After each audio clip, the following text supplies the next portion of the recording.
This is Right Thing Right Now by Ryan Holiday.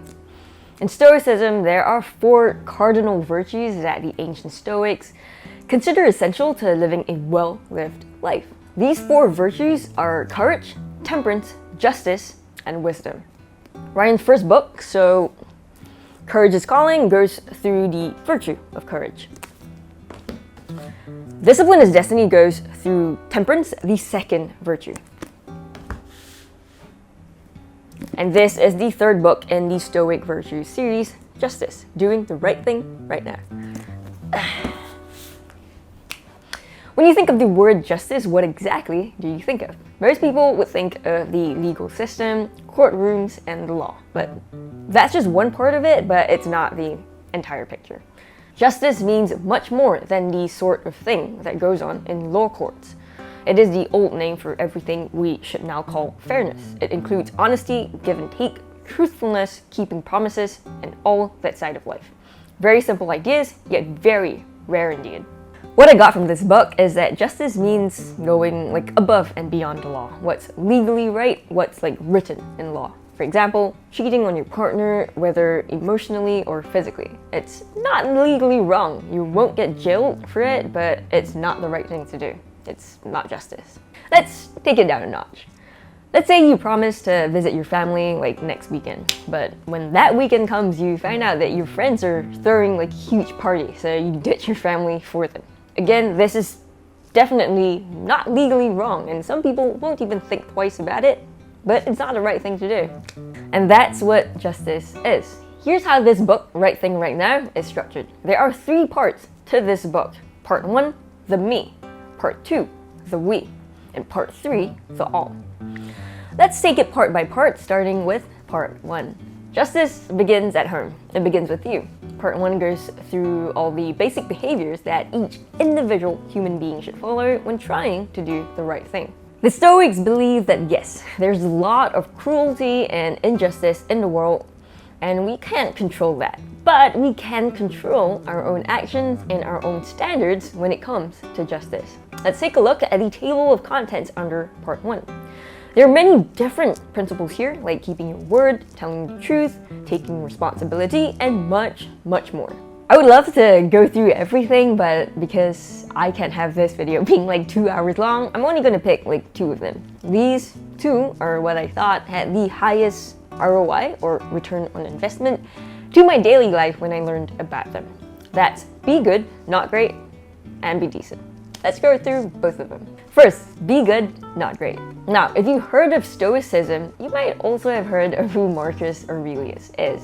He was young and talented, selected for great things at an early age. As a result, he could have vied with Alexander the Great for conquest. He could have tried to build more than Augustus. He could have tried to be more brilliant than Cicero, to have more fun than Tiberius. He had the resources, he had the brains, he had the power, but he didn't care about any of that. Meditations, a notebook of reminders and motivational sayings he wrote to himself, is not filled with plans for becoming famous, or accomplishing things, or trying to beat other people. Instead, over and over, it focused on something much humbler, much more internal. Remind yourself that your task is to be a good human being, he writes. Remind yourself of what nature demands of people, then do it without hesitation. Cribbing from Plato, he tells himself to concentrate on one thing and one thing alone, to do what is right and to behave like a good man. Not winning battles, not making money, not making his mark, but doing good, being fair, being decent, being honest, being dependable. For many of the principles that Ryan goes through in part 1, you can understand just by looking at the table of contents I showed you. Like telling the truth, being loyal, doing your job, and so on. But when I read this chapter, I was immediately struck by a feeling of guilt and shame. I thought back to the days when I was younger, when I was still trying to outperform people at work to rise up the ranks, and to get recognized faster, basically. This was many, many years ago in my early 20s, when I was fresh out of college. I played politics, I sided with the wrong people at work, I didn't help other departments and other people when I could have, because they would just get credit for my work, and the list goes on. There were There were a lot of things that I could have risen up to and done right, but I didn't. I wanted to be great, but in doing so, I wasn't even as good a person as I should have been. I shouldn't have tried to withhold any help. I shouldn't have played sides and just treated everyone equally. I could have done a lot more to be good. There are lots of talented people out there. People who can do and have done incredible things. They break records on the field, they make discoveries in the laboratory. Your businesses employ thousands, their art dazzles us. But when it comes to the kind of people they are, well, suddenly they're not so unique. They're a run-of-the-mill asshole, another shark, another backstabber, another hypocrite, another walking cliche, another cautionary tale. What I got from this chapter is this. Nowadays, people seem to be competing for the wrong things. Like, for example, people want to make super big profit-making businesses, but they treat their employees like shit along the way. People who want to be big movie stars or celebrities, but backstab and step on all their friends and colleagues on their way there. Instead of that though, consider what Ryan says.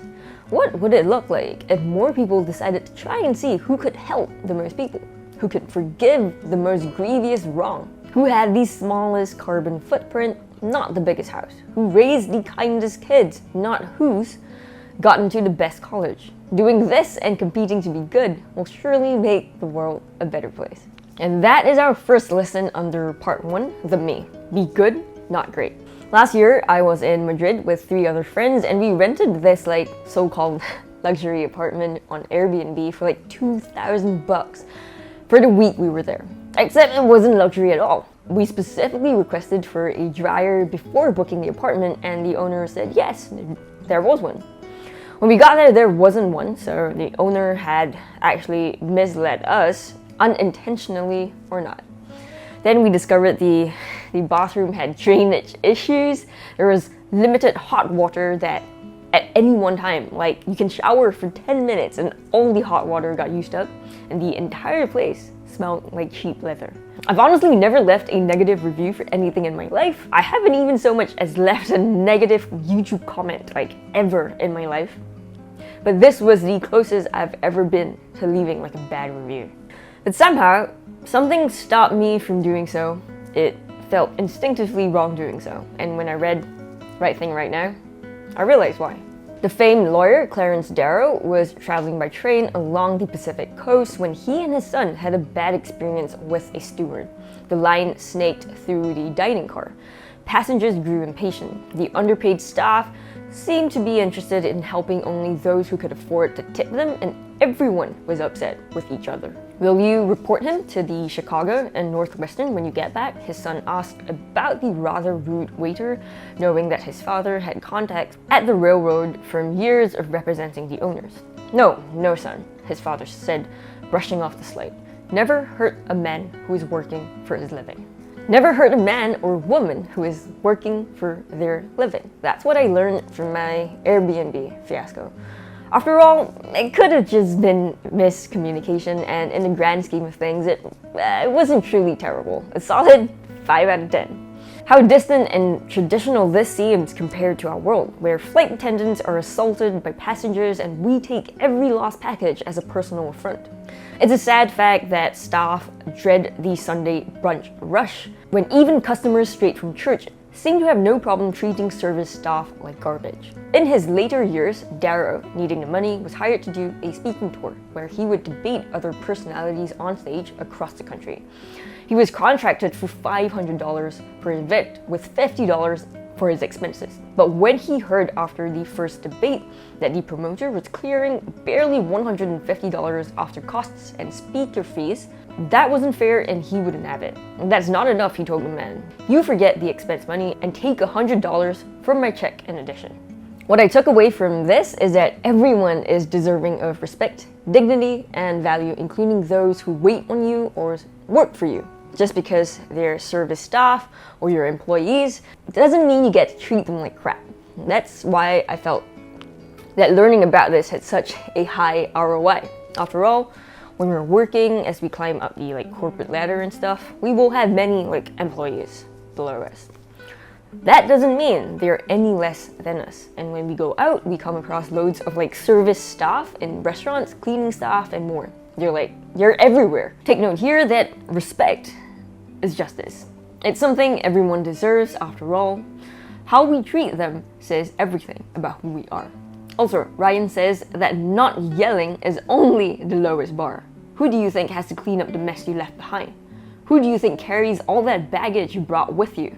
Who has to run all over town to get that thing you asked for? Sure, the boss is entitled to change plans, but are they aware that this means someone else has to call their spouse and cancel that anniversary dinner? Nice words are great. Raises are better, but considerate choices are best. Small, considerate actions can be performed daily. What can you do today? Don't give your employee last-minute plans. Say please and thank you when someone serves you your food. Smile at them when they serve you. Don't leave a big mess behind in the public bathroom. Think about it. And that is our second lesson under part 1, the me. Be decent, be considerate to everyone around you.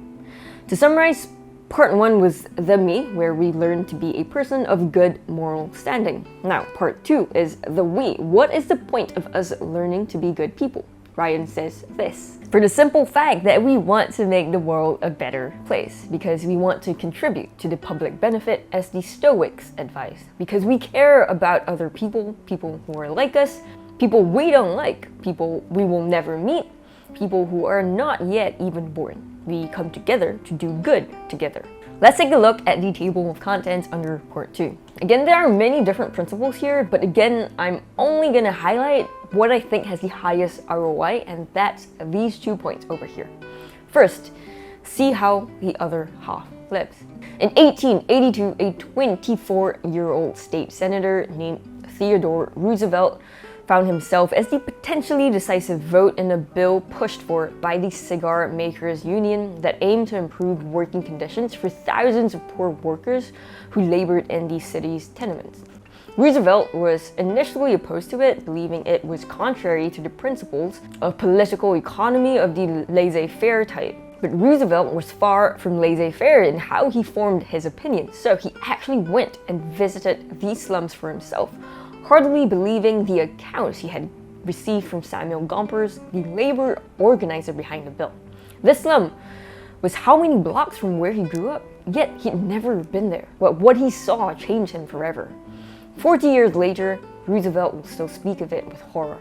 Considering the explanations that Roosevelt would later make about how he was not a sentimentalist, we can safely assume he broke down in tears as he watched emaciated children sleeping 6 or 7 to a bed, as he watched families struggle to breathe among all the chemicals as the stench and filth overwhelmed his senses. The problem is that it's so easy to stay in our bubbles, to not see what we don't want to see. We don't do the math on what it's like to live on such a wage, on where all these raw materials are coming from, on where our money is going. When I was growing up as a kid, I was a pretty blur kid. That's what all the adults said I was when I was growing up. I was always living like in my own head, daydreaming in that nice little bubble of mine.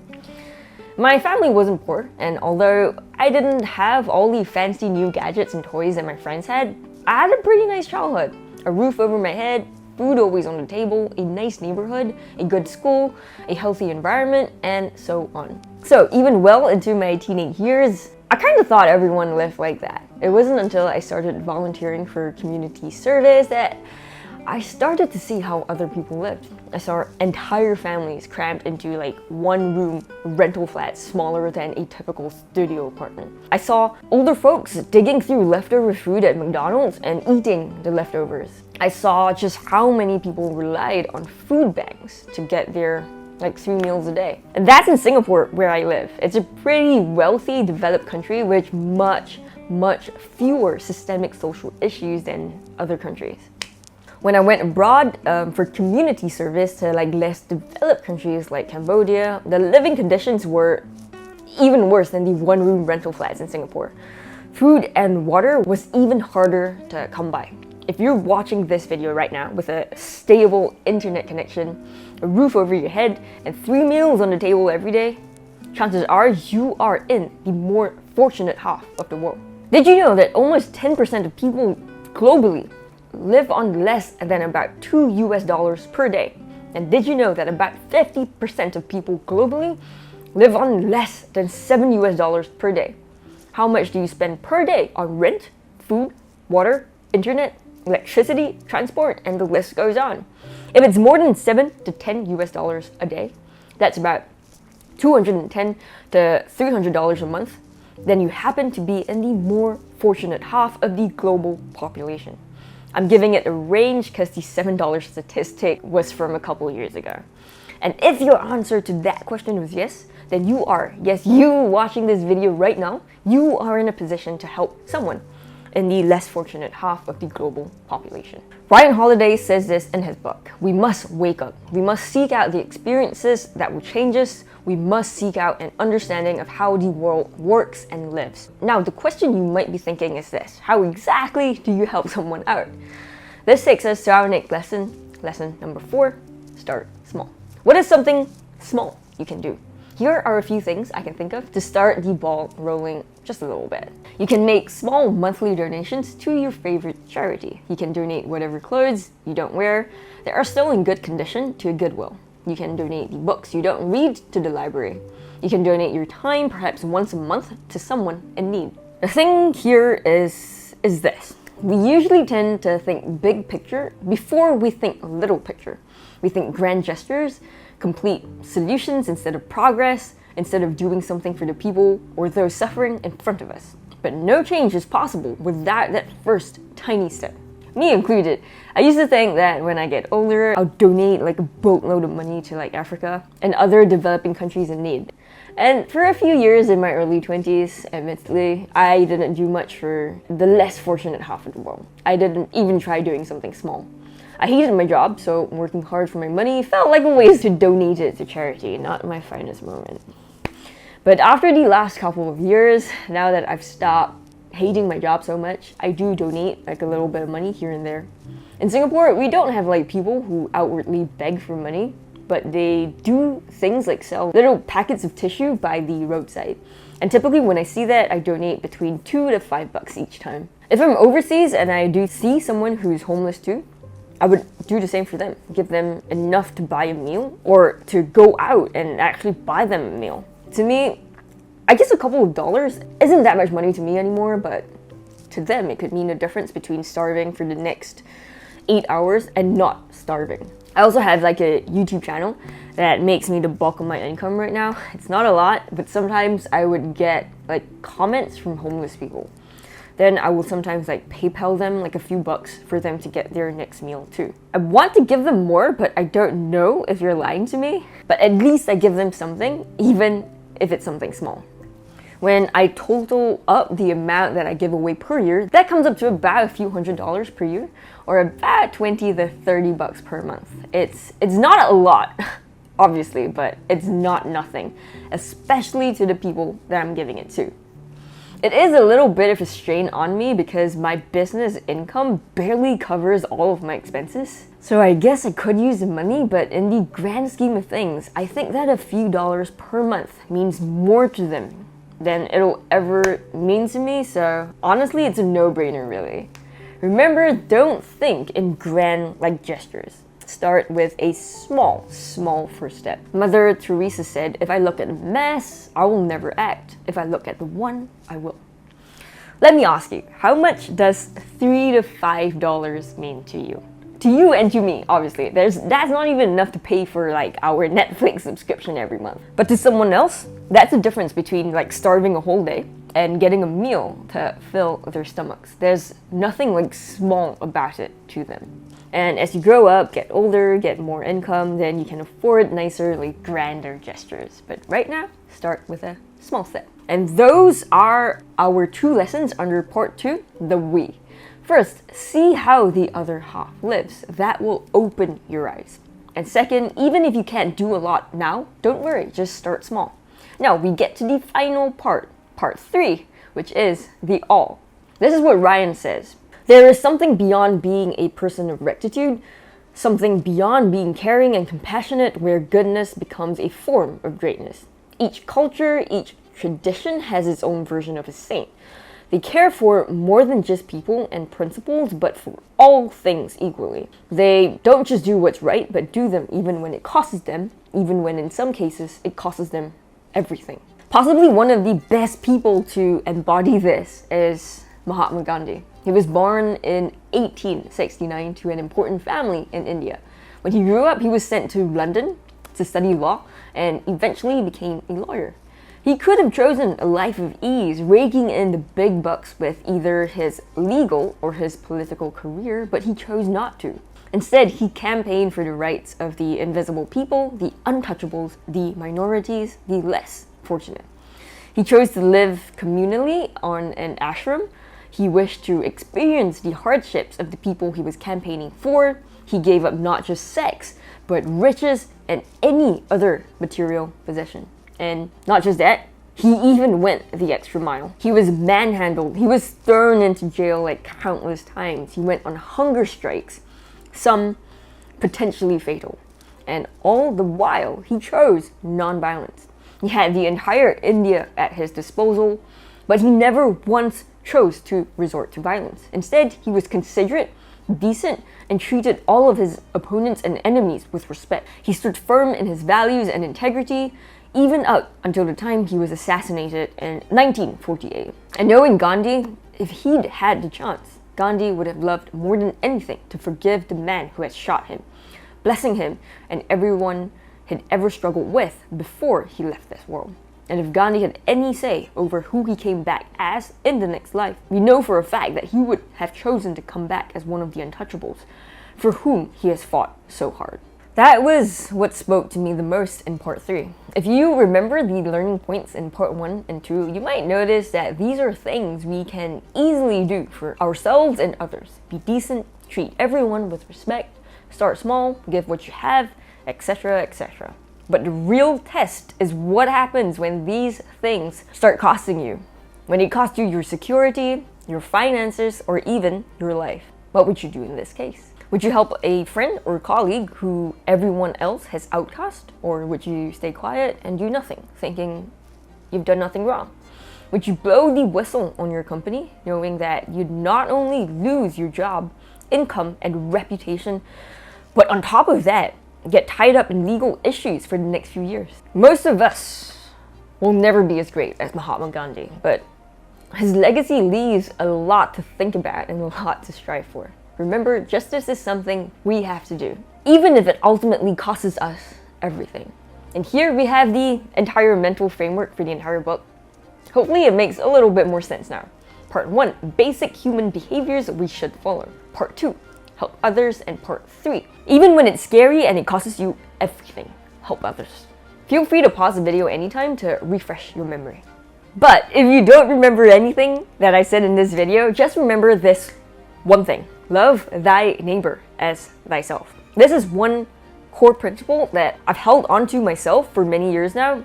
And when I saw it in the introduction or Right Thing Right Now, it struck me again how much it has led my moral choices every day. All the philosophical and religious traditions from Confucius to Christianity, Plato to Hobbes and Kant revolve around some version of the Golden Rule. In the 1st century BC, Hillel, the Jewish elder, was asked by a skeptic if he could summarize the Torah while standing on one foot. In fact, he could do so in 10 words. Love thy neighbor as thyself. Hillel told the man, all the rest is commentary. Care about others. Treat them as you would wish to be treated. Not just when it's convenient or recognized, but especially when it's not. Even when it's not returned. Even when it costs you. If you remember this golden rule in everything you do, I can guarantee that much more often than not, you will end up doing the right thing right now. I'm going through a binge of all of Ryan Holiday's books, and I'll leave a compilation of them on the screen when I'm done with all his Stoicism books. Hopefully it'll be out soon, and I'll see you in that one.